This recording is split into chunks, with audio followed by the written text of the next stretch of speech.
फैसलाबाद मानावाला से जफर इकबाल की फखर न्यूज़ के लिए खुसूसी रिपोर्ट। मानावाला के इलाके में कोक गाड़ी एक्सीडेंट हो गया। ड्राइवर माल से भरी गाड़ी छोड़कर भाग गया और अवाम ने 5 मिनट में पूरी गाड़ी खाली कर दी।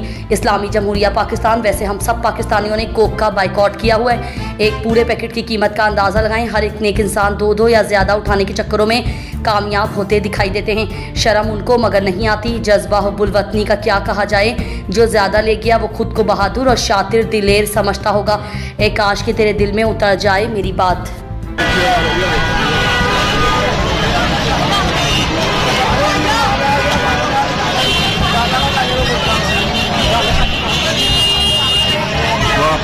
जैसी हुक्मरान वैसी आवाम।